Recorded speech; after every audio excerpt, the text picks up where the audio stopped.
What does it take to change the world? Of course, it's extremely difficult to make a significant change individually, but with the help of others, it's not an impossible feat. I think that two things are important when it comes to reaching out.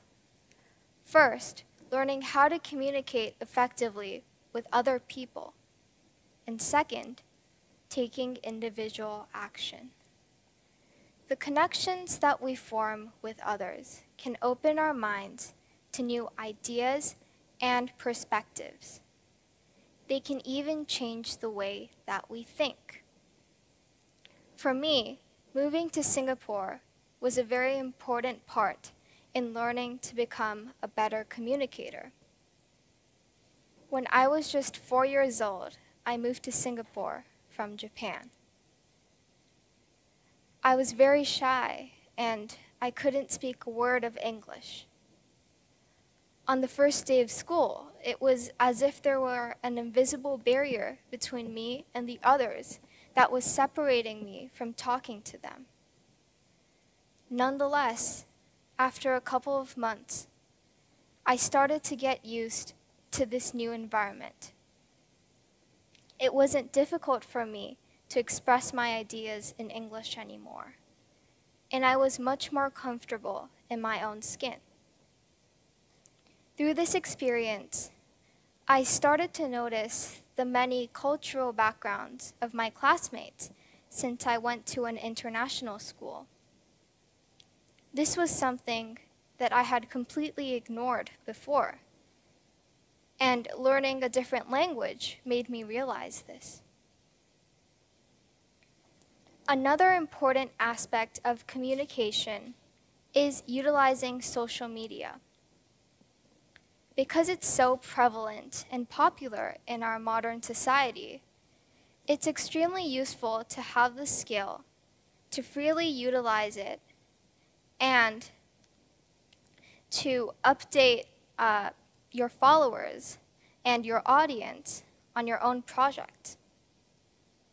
If you go on any social media platform, for example, Facebook, Instagram, or even Twitter, you can see these activists who are trying to educate people and trying to get more people to join in on their projects. This is a way to use social media, and you can also get inspiration from what other people are doing. You could try to replicate what they're doing and put it in your own community. For example, if I were interested in marine wildlife, I could start a beach cleanup in my local neighborhood. Maybe I could post that on social media like Facebook and get more people to know about and care about what I'm doing. Through that, I can garner more followers and also get more people to be interested in taking action and be involved in activism. So, by having these two skills, to first be able to communicate with other people, and second, use social media to deepen those connections and to form new ones. Those two skills as a combo makes it easier to reach out to more people. One of my favorite events in elementary school was called the Festival of Nations. Here, I had the chance to try different foods from around the world, and also there were these booths set up in the corner about the United Nations Sustainable Development Goals. These booths and posters were instantly intriguing to me. I definitely wanted to learn more about them.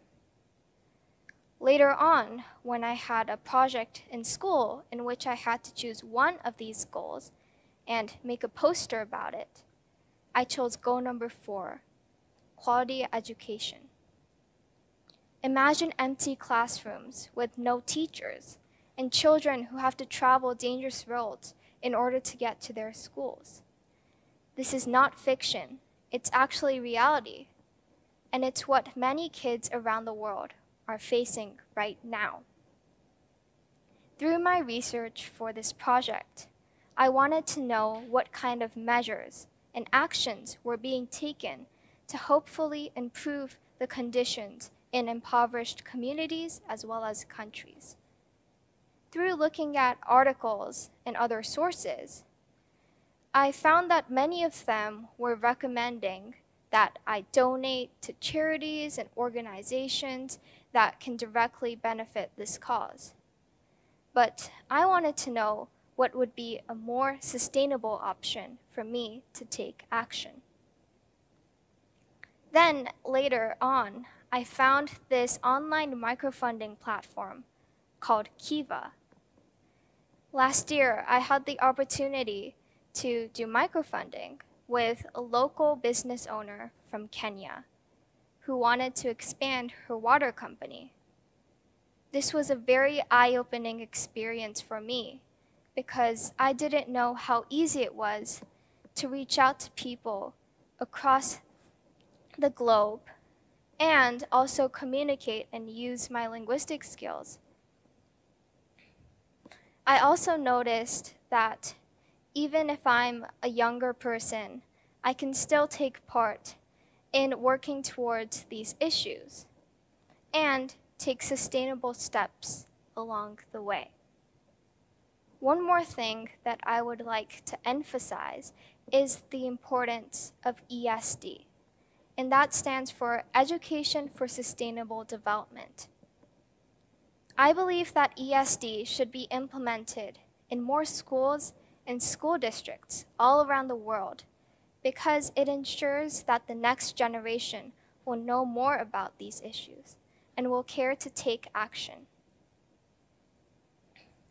Through implementing these programs, I want more kids like me to have the chance to learn about these issues.